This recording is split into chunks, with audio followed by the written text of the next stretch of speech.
Today online ay Manila Times. Manila Times.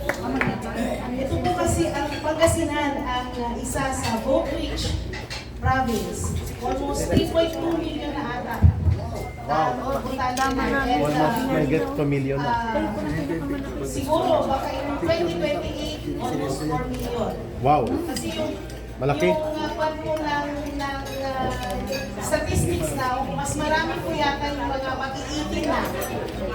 Nadami po sila, no? For 2028. So, ang tanong po namin, this is a welcoming event for Pangasinan. Kasi of course, this is a northern province. Alam po natin yung kulay ng politika sa northern province. Ang tanong po natin, aside from Dagupan City, meron po ba tayong other significant personalities in the province of Pangasinan na inaasahan ninyo sasama, magtataas ng kamay at paninindigan na ang kulay berde sasama po dito sa ating tinutulak laban sa korupsyon? Meron na po ba tayong mga pangalan na pwede natin i-speak in the province of Pangasinan?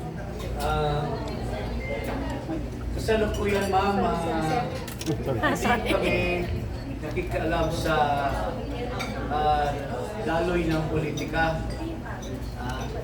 Nasa ano lang kami, ngayon ang tinututugan, although nag-declare na si Vice President Sara Duterte, pero our group is not involved directly in the choice of political leaders. Kasi malayo pa yung 2028, that's the prerogative of the Vice President kung sino yung mga makakasama niya sa local at saka sa national, no? Pero ang tinitingnan natin ngayon is yung aming Marcos Resign movement. Because nakikita po sa aming grupo, kung hintayin pa natin yung 2028, baka sabi nga ni Vice President Sara, wala na tayong Pilipinas na tinitingnan.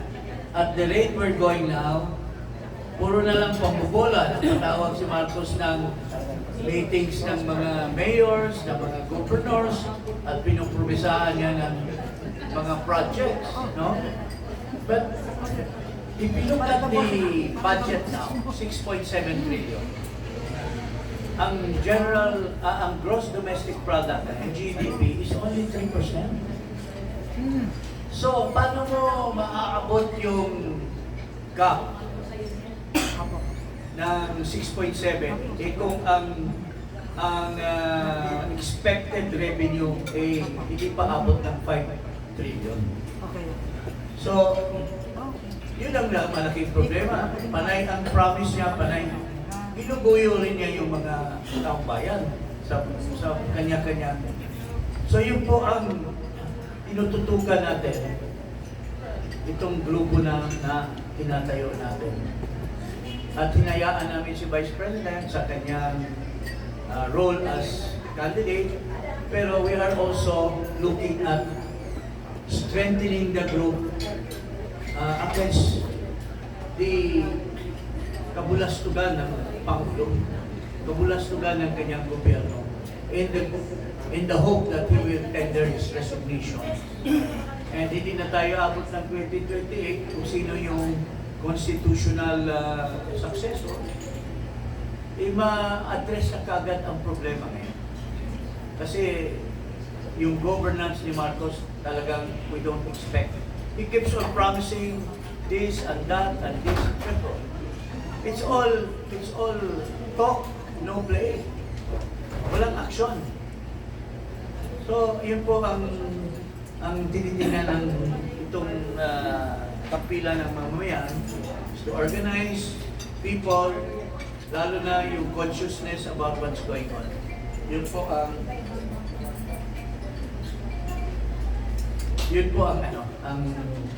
ano natin. So, kung tinitingnan natin yung mga politiko na kung sino yung bubuo ng team ni Vice President, hindi pa po dumating yan sa stage niya. Pwede pa isa? Sige po. No, open forum naman. How about names from Pangasinan personalities na bilang mga private citizen pero suportado po yung pong ating pong ganitong movement? Meron na po. Wala pa po tayong, although may mga, alam ko, may mga partido na like Pilipilaban, siguro meron na sila siguro tinatayong political organization. Isa diyan, mababanggit ko si former Secretary Raul Ambino. Isa yan sa mga tumakbong senador noon. I don't know if he's running again. So, siya, taga Pangasinan. So, he would, at saka member siya ng Pilipilaban, baka sila siguro ang may nasa isip na kung sino yung lalagay nila mga political leaders to support the Vice President. You have a follow-up question, ma'am? Yes po. Okay. Dito sa Pangasinan, parang irrelevant sa kanila yung pong usapin ng korupsyon sa flood control. Hindi dahil hindi nila nararanasan o hindi nila nasubukan. Kaya lang, wala silang pwedeng talagang sumbungan. Halimbawa po, sa amin na media, pag nagsumbong sila, pag inilabas namin ang kwentong ko, nakaumang kaagad ang mga kaso laban sa amin, sa media. So, ito rin po bang kampilan ng mamamayan? Pwede rin po ba dito sa Pangasinan na maging sumbungan nila ito? Kasi sa totoo lang po, ramdam nila yan. Pero hindi ma-voice out yan. Yun ang specialty natin. Para ikayatin ang taong bayan na i-expose natin yung mga anomaly. Through our efforts, may mga kasama kaming mga social media practitioners. Ngayon pa lang, yung sinasabi mong anomalya, sumbong mo na sa kanila, baka bukas, ibibisto na nila kung sino mong ibubulong mong mga durukot ng flood control dito, bubulgar na natin bukas. Iras ke paras na yan. Nagka-pwesto kasi sila, kaya mahirap. Ako rin, mayroon din akong podcast, Paras kay Paras, pakinggan nyo sa YouTube. Kung isabi mo sa akin ngayon sino yung mandurukot ng mga politiko at mayroon tayong resibo, makakarating na kaagad yan sa publiko. Pupulong po na lang. Okay, sige po. At saka nandito yung mga malalakas Mahal ng... kasi ang bill po. Actually, tulad ng feeling mo ngayon, yun po ang feeling ng karamihan na nag-expose, nagsasabi ng grievance sa gobyerno. Example, si Eric is a constant, nag-expose. Pero kakasuhan ka, haharasin ka. Pero dapat ang mga mamamayan na nagsasabi ng totoo, hindi po tayo matitinag. Kukundi lang yung prisuhan sa karami-raming may hinaing sa gobyerno. Hindi tayo nila pwedeng ilagay lahat sa kulungan. Ma'am. So, laban po tayo against corruption, against excesses of Marcos Jr. Ma. Ongding. Reaction. Doon po pumapasok ang kahalagahan ng organization. Kung iisa lang po tayo, madali tayong durugin. Kung ilan lang po tayo, madali tayong mapupusan. Of course, there are sacrifices for it. Hindi naman kailangan po na kaagad nating banggain kung mahina pa tayo. Pero kailangan nating palakasin ang mamamayan. Kasi po ang lesson ng mga bansa ng unlad, yung kanilang mga mamamayan po ay tumindig lamang sa korupsyon. Para maging matino ang gobyerno nila. Singapore was only a nation in the middle of 1960s.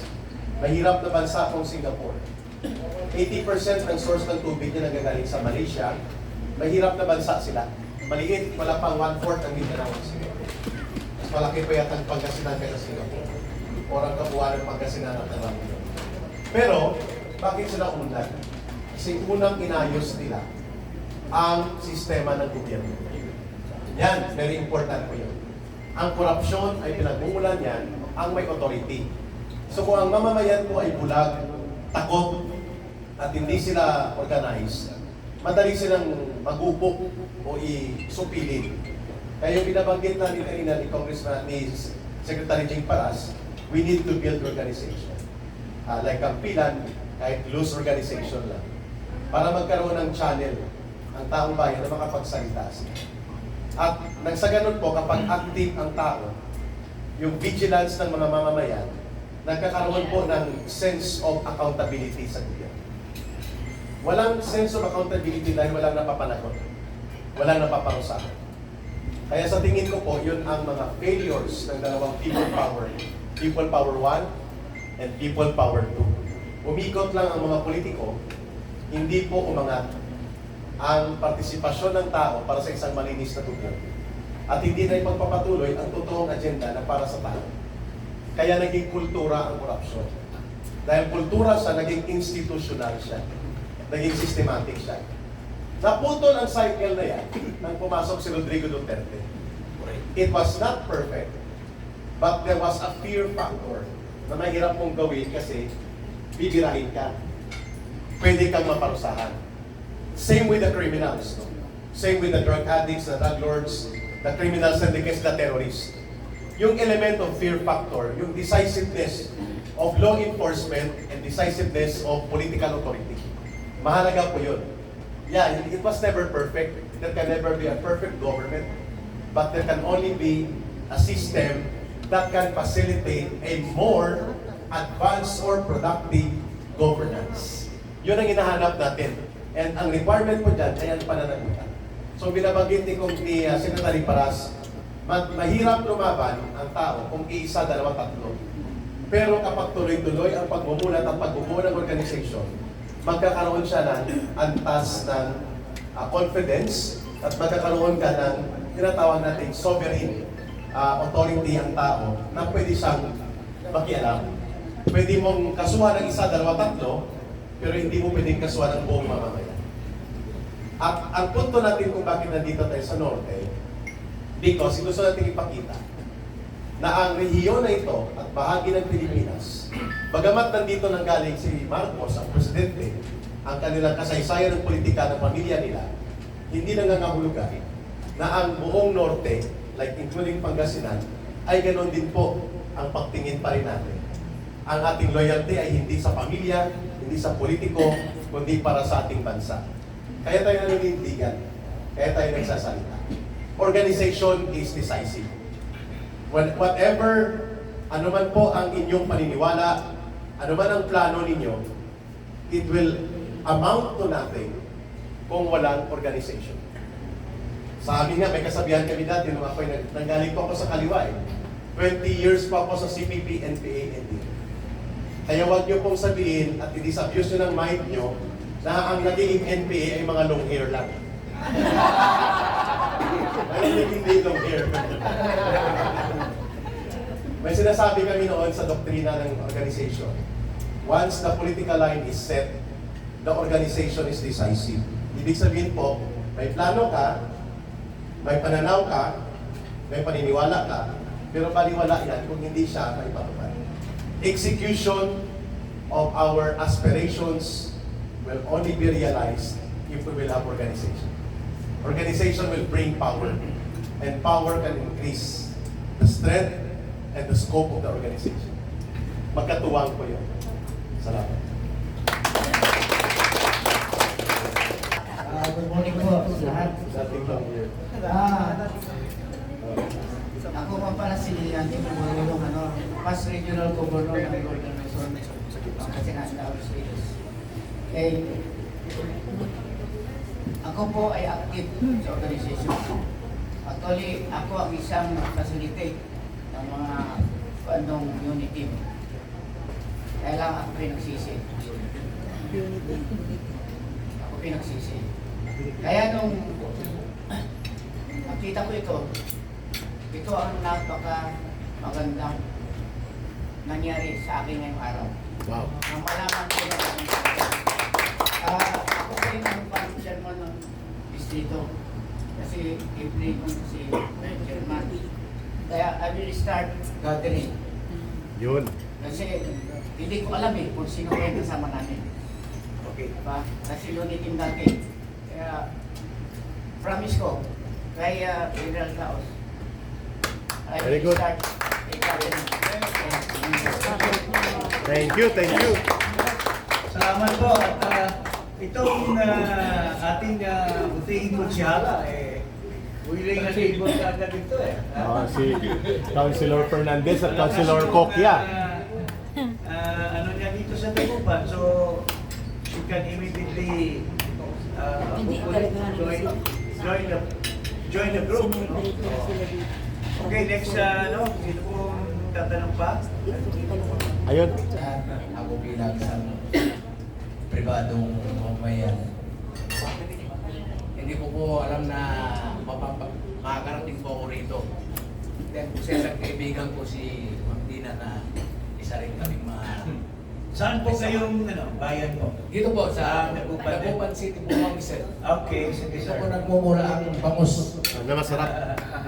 Ngayon po, ang masasabi ko, kaya po ako napunta dahil sa kay Madam. Ngayon, parang asisa rin ako sa mga laging bumabati ko sa mga katarantaguan nitong presidente natin na si Marcos.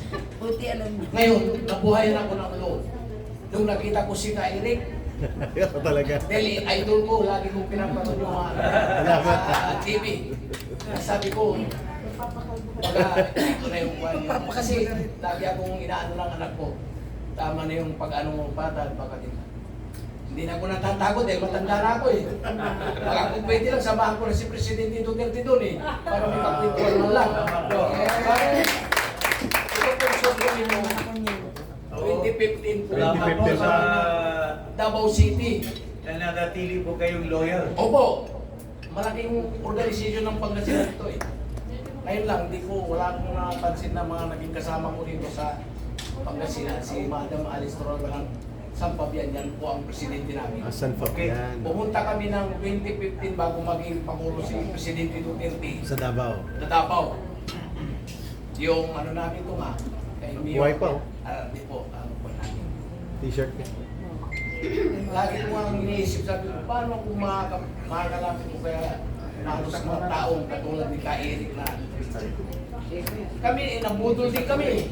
Alam niyo po ang isang kasamaan namin po rito kung nakita niyo nagsalita doon sa Maynila, si Atty. Membian. Aha. Yung nakaupo sa wheelchair. Ay, Oo, okay. yun.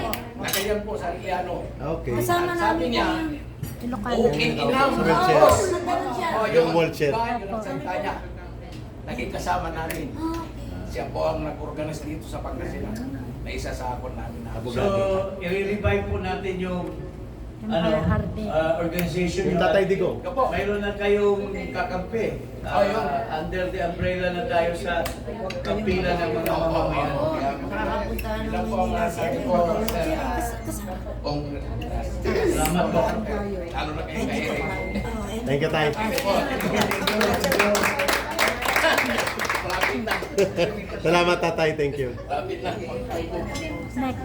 Next question. Guys, Magandang hapon sa akin lahat. good afternoon. Tulad ng ni Kuya Tony, kasi po, isa rin po akong kasama sa Lady Eagles ng Pangasinan, ang Dawes Lady Eagles dito po sa Pangasinan. I've been the first round twice sa mga ito. Kasama ko sila Kuya Tony, sila Ate Janice. Si Sir Tony, kasama ko rin namin na isang volunteer din na nakikipaglaban sa tama, sa katotohanan. Bilang isang leader din ng volunteer group, political volunteer group, na kasama sila Consi Dada, Consider Alfie Fernandez, Consi Alvin. Isa rin po ako na nakikipaglaban talaga na para sa katotohanan. At ako ay natutuwa nung nakita ko dito, personally, ang aking idol, Ka Eric. Ka Eric! Salamat po. At saka sa kong palas. Nakita ko yung mga kasama ng mga Salamat po. Salamat. Thank you, ma'am. In my heart, talagang pinaglalaban ko ang samahan ng ating dating Pangulo. Kahit nung nasa isa po OFW, nawalan ko ako ng maraming kaibigan dahil sa paglaban pa sa ating President Duterte. Yes. At ganito rin po yan hanggang ngayon. Mabuhay! Bilang isang dating leader ng mga volunteer, gusto ko rin i-promise na sa mangyayaring 2000 election, 2028 election,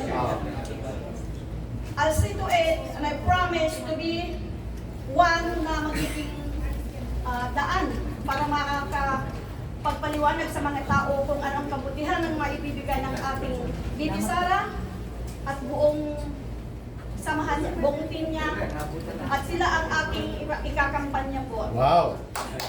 Ganoon po ako ng paraan din para malikom po, mag-gather lahat yung mga dating kasamahan namin, together Very with good. aking mga kasamahan, para mabuo ulit ang isang volunteer group na tanging ang karapat-dapat lang iboto, karapat-dapat lang ang samahan na paglaban para sa ating mga yang Pilipino. Dahil sa nangyayari po, kuminsan hindi na talaga mawari kung ano nararamdaman natin. May galit, may puot, halos umiyak ka na sa galit dahil nga sa nangyayari.